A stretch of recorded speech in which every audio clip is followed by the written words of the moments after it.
नमस्कार, आप देख रहे हैं सिटी पोस्ट और मैं हूं अभिषेक मिश्रा। मोकामा और गोपालगंज में विधानसभा के उपचुनाव हुए थे और उसके लिए वोटों की गिनती आज लगातार जारी है। वोटों की गिनती शुरू हो चुकी है और रुझान भी सामने आ चुके हैं। इससे पहले हमने आपको खबर दिखाई थी और ये बताया था रुझान आने शुरू हो जाएंगे और कुछ घंटों में नतीजे सामने आ जाएंगे।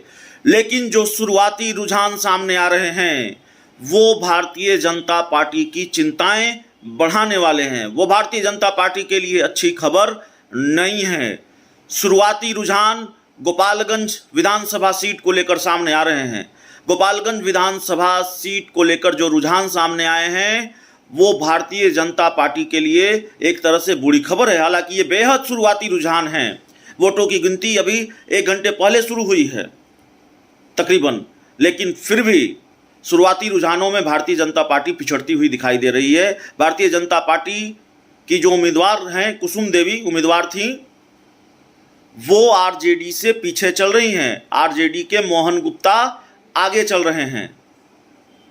यहां पर यह बता देना जरूरी होगा कि सुभाष सिंह जो अब इस दुनिया में नहीं हैं, बीजेपी के बड़े नेता, सरकार में मंत्री रहे और उनके निधन से यह सीट खाली हुई, तब यहां उपचुनाव हुआ। सुभाष सिंह बहुत आसानी से ये सीट जीतते रहे थे बीजेपी के लिए। उनका गढ़ माना जाता रहा है, बीजेपी का गढ़ माना जाता रहा है गोपालगंज।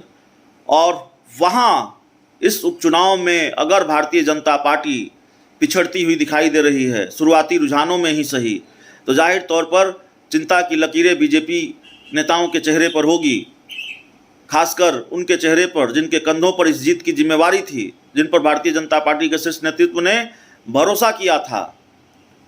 हालांकि फिर कहेंगे ये बेहद शुरुआती रुझान है और नतीजों के आने में अभी कुछ घंटों का इंतजार करना पड़ेगा। तो देखिए आगे आगे होता है क्या, लेकिन एक एक खबर से हम आपको नज़र बना के रखेंगे। मोकामा और गोपालगंज दोनों सीटों के लिए वोटों की गिनती जारी है और यहाँ सिर्फ आरजेडी और बीजेपी के भाग्य का फैसला नहीं होना है, यहाँ दूसरे लोगों के भाग्य का भी फैसला होना है। यहाँ दूसरे लोगों की साख भी दांव पर लगी हुई है। मुख्यमंत्री नीतीश कुमार और चिराग पासवान दोनों महत्वपूर्ण फैक्टर रहे हैं। जेडीयू का कोई उम्मीदवार नहीं था इस उपचुनाव में, चिराग पासवान की पार्टी का कोई उम्मीदवार नहीं था इस उपचुनाव में, लेकिन दोनों इस उपचुनाव में महत्वपूर्ण फैक्टर रहे हैं। नीतीश कुमार की साख भी दांव पर है और चिराग पासवान की साख भी दांव पर है। तो कौन अपनी साख बचा पाने में कामयाब होता है, ये चुनाव के नतीजे बताएंगे। कुछ घंटे में नतीजे सामने आएंगे।